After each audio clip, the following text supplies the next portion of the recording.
Jules here at the Body Retreat. So last week I did my first ever Facebook Lives. I did a short series on sleep, and I started it because I was given some feedback by one of our retreaters, and it sort of lit a fire in me, and I thought, right, I'm going to do this. On the first one, I felt I would never do it again, but I had committed to the 3 and I did the 3. But everybody gave me such amazing feedback and I got such lovely texts and messages. And I spoke to Julie Brealey, who I run the Body Retreat with, and so we have agreed that I'm going to do a weekly video blog, vlog, Facebook Live, whatever you want to call it, every week. And doing it on topics that are of interest to the women who come and join us on retreat, questions that we often get asked when people are looking for a retreat. And so really, as experts in women's health, that's what we're looking to kind of get across in these messages. And just like our retreats, I think what I really want is for these short sessions to be, first of all, like really informative and quite educational, but without hopefully being stuffy and boring. I want them to be fun and down to earth, because that's something that we kind of pride ourselves on. But above all as well, I really want them to be practical. I want you to get to the end of the time that you've invested with me and actually think, okay, there's something there that I have learned that's new, or I've heard it in a different way. I understand now how it relates to me and my health, and perhaps you've even got a few new tools and resources to take away and put into practice straight away. So that's what's going to be happening going forward. So this is now our 4th video. I feel like a veteran. And so tonight we're talking about stress eating. Now, stress eating is something that about 30% of the population at any one time would say that they feel that they are experiencing stress eating. And on top of that, there's about 50% of the population that would classify themselves as an emotional eater as well. And oftentimes the lines get blurred between the two. People sort of use the terms interchangeably, and actually they're two very distinct styles of eating, two very distinct behaviours. So when we look at stress eating, what we're not looking at is a lack of self-control or willpower. Excuse me. We're not looking to fill an emotional void. What we're actually looking at is eating as a result of biology and chemistry, things that are actually happening at a cellular level inside our bodies. And those exchanges inside the body actually manifest themselves in behaviours that we would recognise as stress eating. So before I get on and tell you lots about stress eating, first of all, let me tell you a little bit about myself and why I would tentatively consider myself as a stress expert. So my second degree is in human resources. I had to think about that one for a second. And my dissertation for that degree was the physical manifestations of stress in the workplace. So God knows however many years ago that was now. I was studying stress. I then went on to leave university and take up some HR roles, and was lucky enough to both design and implement some stress at work policies for 2 national companies.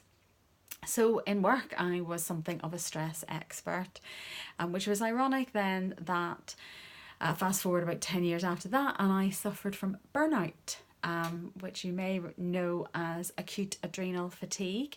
And basically, I had been ignoring all of the signs of my body being under chronic stress, and had ended up in a private psychiatric hospital for 3 months.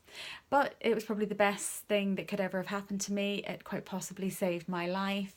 And since then, sort of 8 years ago, I have now devoted myself, that sounds very dramatic, devoted myself to learning everything that I can about stress, and in particular how it affects women's health and well-being. And that then in turn led me to design and develop the Stress Reset Retreat that we run here at the Body Retreat. So I've been working in stress for a long time. I've been studying stress for a long time, and I continue to study because stress is not going away, and our reactions to stress are pretty much, still the same. So when we talk about stress and eating, I suppose the first thing to do is to differentiate between the two types of stressors. So when you have short-term stress, that's almost what I would call like having a shock. And that can actually diminish your appetite in that sort of initial period. But stress eating actually occurs whenever you're in chronic stress situations. Because chronic stress means that there's chronic cortisol. I'm going to talk more about that in a minute. And that chronic cortisol equals increased appetite. And also it changes the desire for the types of food that you want to eat as well. So very much down to actual biology and chemistry, as I said at the beginning. So first of all, let me tell you a little bit about cortisol. So you probably are aware of our fight or flight biological response, this evolutionary part of our bodies that allows us to either catch food and eat it or run away from things that might want to catch us and eat us. And so there are two main kind of hormones that support us to do that. The first one would be adrenaline, that you probably are aware of. Your adrenaline is the get up and go. It is the immediate reaction to that stressor that the brain perceives. But cortisol is actually what brings the power to actually go. And the cortisol is kind of what keeps you going. So very often you can be running on empty, but you're actually running on this cortisol. And how cortisol gives you that power is that cortisol actually floods your bloodstream with energy. Now, on the whole, it takes a lot of this energy from your liver. Glucogenesis, this process of taking proteins stored in the liver and converting them back into energy in the bloodstream. And to keep that energy in the bloodstream, the other thing that cortisol does is it switches off insulin, so that the insulin's job is taking the energy and transferring it into the cells. And of course we don't want that, because we want that energy in the bloodstream, because we're going to have to fight something or run away from something. But of course, we're not really fighting or running. We're actually reading an email. We're actually on a tube. We're actually in a meeting. There is no energy expenditure at all. And so we find ourselves with these bloodstreams full of energy, very, insulin being switched off. And that means that those cells that normally insulin would be taking that energy in the bloodstream and transferring it into the cells, because they don't get that energy, after a while, they send a very powerful signal to the brain that says, you need to eat. We are being starved of energy. This isn't good. Go and find some fast-acting carbohydrates or simple sugars, because we need quick release energy. What we don't need right now is some hummus and crudités. No, we don't need that. What we need is a muffin. What we need is a Kit Kat Chunky, because we need stuff that's going to convert into energy really, really super quickly. But of course, if you're in chronic stress and your system is flooded with cortisol, and that means that your insulin is suppressed, the energy that you then eat, because your brain is saying must eat quick energy, that is not being absorbed into the cells. That's still in the bloodstream. So eventually that ends up as fat, which is of course one of the downsides of chronic stress as well. So chronic stress, it's there all the time. You're feeling it lots. It never really goes away. But you probably know that saying, fight or flight. But the other part of the fight or flight reaction is to rest and refuel. So if you imagine back in the day, you're chasing after a gazelle for your supper, you use all of your energy to catch it, and then you cook it or eat it in some way, and then you basically lie down, sleep, and just feed and sleep and feed and sleep until you're absolutely satisfied, and then you're back on the hunt again. And so that's kind of biologically how our bodies are designed to kind of cope with stress, which means that when you're experiencing stressors, whether that's an email from your boss, a letter from the bank, a phone call from your mother-in-law, whatever that stressor might be, you immediately can go into that fight or flight. Adrenaline is immediately released, cortisol is released afterwards, and then once the stressor has subsided, could be moments later, half an hour later, the body has an innate need to rest and refuel. And sometimes you might feel that slump where everything kind of just comes down. You're no longer on that heightened state of alertness. So rest and refuel is another reason why you find yourself drawn to stress eating. So stress eating, really very specifically, is a biochemical reaction to how your body and your brain are reacting to chronic stress. Not acute stress. Acute stress generally tends to mean you get no appetite, and that's generally for quite short periods of time. Chronic stress being that long periods of time. So cortisol levels are up, insulin levels are down, brain chemistry is being changed. You have a desire to eat more simple sugars, fast-acting carbohydrates, getting that energy into your system straight away. But unfortunately, your body is also working against you in that too. The last thing just to say about this stress eating as well is around sleep. Now, last week I was doing the mini-series on sleep and talking about the impact of stress and sleep. But actually, stress eating and sleep has a really big relationship as well. Because when you don't achieve the quantity or quality of sleep that you need, then actually one of your appetite hormones can go completely out of balance. So you have two appetite hormones. You have ghrelin, which is the gremlins, which tell you to eat, and leptin, which is the stop eating hormone as well. When you are short of sleep, then actually ghrelin is increased, which means that your appetite is increased as well. And that stands to reason, because sleep is about regeneration, it's about energy rebalance. And if you don't get that, then the other way of being able to get heightened energy is through the food and the fuel that you eat.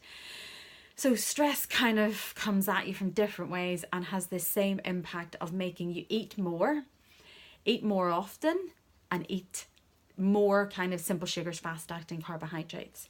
So what can you do about it? So I've got 5 tips today, which hopefully you're going to find helpful. First of all, be aware of what your stress triggers are. So perhaps you know that you're coming up for a period of high stress at work, month end, year end, the finish of finalising a big project, a big round of recruitment or something like that, and you know that it's going to be quite a stressful period in time. If you know that in the past that's triggered you to eat in a way that wasn't beneficial for you, and you would recognise that as being stress eating, then being aware of that means that you can change your behaviour, and so that you can start to put in place the building blocks of better behaviours that are going to support you both chemically and emotionally, so that you don't stress eat. So the other thing then is, don't be dieting. You're going to hear me say this a lot, ditch the diets. When you're dieting, 2 things happen. One is that calorie restriction is actually stressful to the body. The body loves homeostasis. So it likes you to eat the same amount of food regularly. It doesn't like it when there are dips and peaks, too many big peaks and troughs. So when you're going into calorie deprivation, and particularly if you're coupling that with increased exercise, particularly doing high intensity cardio for 45 minutes or more, you actually are elevating cortisol levels if you do that. So dieting, calorie restriction increases your stress. High intensity exercise over 45 minutes increases your stress, both of which are kind of lighting a fire underneath your stress reaction, and you don't need that. Instead, choose to eat moderate meals, focusing on whole foods. Be active by all means, but being aware of that high intensity exercise over 45 minutes. So high intensity exercise should be really short, sharp bursts of exercise. But be active, walk, cycle, swim, go to a yoga class, Pilates, all of those sorts of things, but be mindful of that high intensity classes. Develop a positive mindset. So very often when you're in that negative mindset, particularly for women, around self-acceptance and self-confidence, there's something there around creating that negative mindset that kind of sets you up for failure, because it does one of 2 things. The first thing is that you can develop the, and if you'll excuse my French, fuck it mentality, because you're not worth making these changes. You're not worth the time when you're busy to be able to make a meal or take some time out or wind down. So when you don't feel that you're worth it, as they would say on the telly, then you don't want to change your behaviours, because why would you do that? You're not worth this change. You're not worth this effort. And that is driven by that poor negative sort of self-talk that's going on in the head. But also, it's kind of like begets like. So when your brain is in that negative self-talk stuff, whether it's about yourself, whether it's about your environment, your work, your love life, whatever it might be, then you find yourself then looking for the negative evidence that backs up your negative thoughts. And so then you find yourself just in a spiral of darkness and doubt and depravity and, you know, all of that sort of stuff. And so therefore you can then fall into that pattern then of reacting to things, and that reaction again being part of that stress reaction. So again, developing a positive mindset, really looking at how you are, what your thought patterns are. You know, are you a positive person? Do you feel positive about particular areas of your life? Do you find that yourself getting kind of drawn down into a vicious cycle of thinking? And does that vicious cycle undermine your intentions to eat well? So just being aware of that as well. The next thing then is about, particularly when it comes to stress, is don't bottle stuff up. It's this stoical trying to cope, and women in particular are, I was going to say, the worst in the world for this, but actually there's probably some gold medal winners at coping watching this video right now. And women tend to cope, and this was exactly what happened to me when I was suffering from the adrenal fatigue. You think you're coping, and you're coping, and you're coping, and you're coping, and you're coping. And it's like, I don't have one, do I have one? It's like being an elastic band. And basically you can pull it and pull it and pull it and pull it and pull it and pull it and pull it and pull it and pull it. And you think it's almost going to be exponential stretching, but it isn't. There will be a weak spot eventually.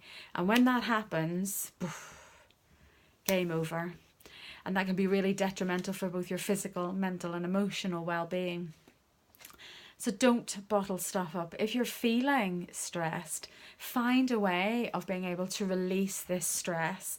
Now, you might do that through talking therapy. You might do that through gin and tonics with your mate. You might do that with, you know, boxing classes, you know, just getting all this frustration and this anger and this tension out of you. Whatever way you can do, you get that tension out of your body. And then my last thing to think about is, if you know that you are someone who in the past has gone to food as that stress reaction, is to break the pattern, is you really have got to focus on setting yourself up for success. And for me, that's really about balancing your blood sugar levels, because when you balance your blood sugar levels, you balance your brain chemistry as well. And so making sure that you eat protein, fat and fibre as the basis of your meals, really looking to cut down the amount of starches and sugars, even natural starches and sugars, in your daily diet. And so therefore achieving that sense of balance, both physically and mentally, is going to actually strengthen your overall physiology so that you are more robust when it comes to dealing and tackling with stress. So I'm gonna have some water.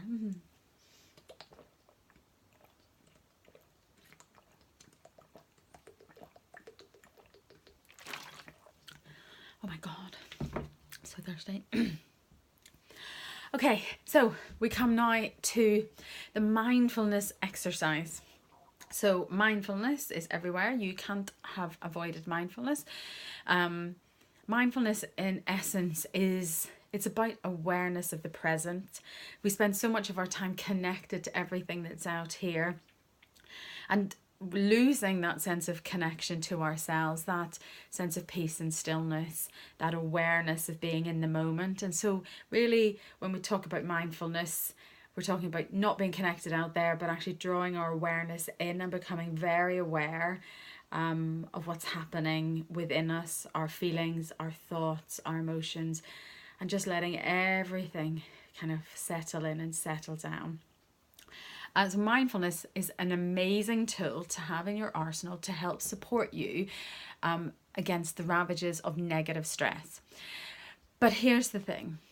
you cannot just kind of switch on mindfulness as and when you kind of want or need to use it. So for me, that would be a bit like saying to a non-swimmer who suddenly throws themselves into a pool and they're kind of thinking, right, how do I tread water? How do I tread water? I went on a treading water class once and they explained the theory of treading water, and I knew it was something to do with flapping feet and waving hands.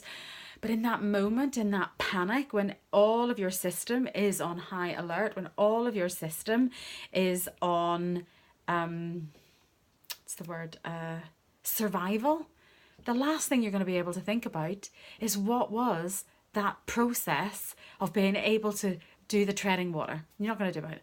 So likewise it is when it comes to using mindfulness. There are tools that you can use with mindfulness to help you combat cravings. There are tools you can use within mindfulness to help you immediately bring down your stress levels. But you got to put the practice in. And that means actually committing now, today, while you're not in the throes of stress eating, to, if you like, build up that mindful muscle so that when you do find yourselves in those situations where you feel that stress is becoming an issue and you become aware of yourself falling back into that old pattern of fight or flight eating, resting and refuel eating, that you can say, right, okay, I know a technique to do for that. So the technique that we're going to use today is a very short exercise, and it's called the body scan. You will read about it in lots of mindfulness books if you're not already familiar with it.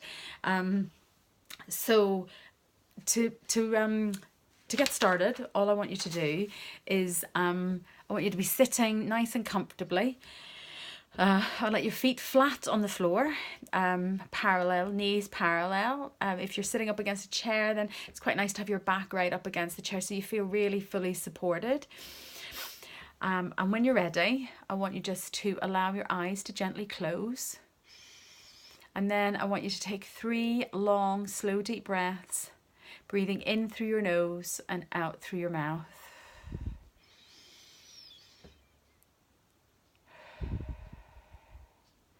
Just getting ready to settle in and settle down.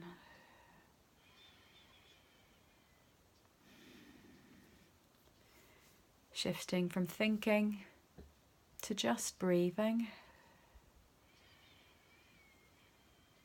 Just really taking this moment to connect with the rhythm and pattern of your own gentle breath. Following that breath in and out.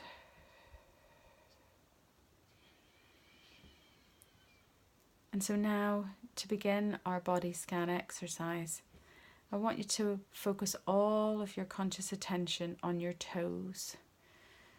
Just really focus on your toes for a moment. Being aware of your toes in any footwear or socks that you're wearing. Feel the soles of your feet flat on the floor. And just begin slowly but surely to come all the way up through the body. Just noticing how each part of your body is right now. And releasing any unnecessary tensions. So from the ball of your foot, through the sole of your foot, up through the ankle, up the calf muscle, the shins, across the knees, up through the hamstrings and the quads, around the hips, all through the pelvis, and then traveling up through your back, through the small arch of your back, your lower back, mid-back, upper back, coming up through the shoulder blades, through the shoulders. At the same time, coming down your shoulder blades and down into the tops of your arms, past the elbows, forearms, wrists, hands, fingers, fingertips, and then becoming aware of that feeling coming up through your torso, being aware of your stomach, your abdomen, your diaphragm, your lungs, your heart, your chest and ribs, all the way up through your throat and neck, past your chin, cheeks, mouth, nose, eyes, forehead, to the very top of your head. Just taking this moment to really check in, accepting anything that's there, just noticing.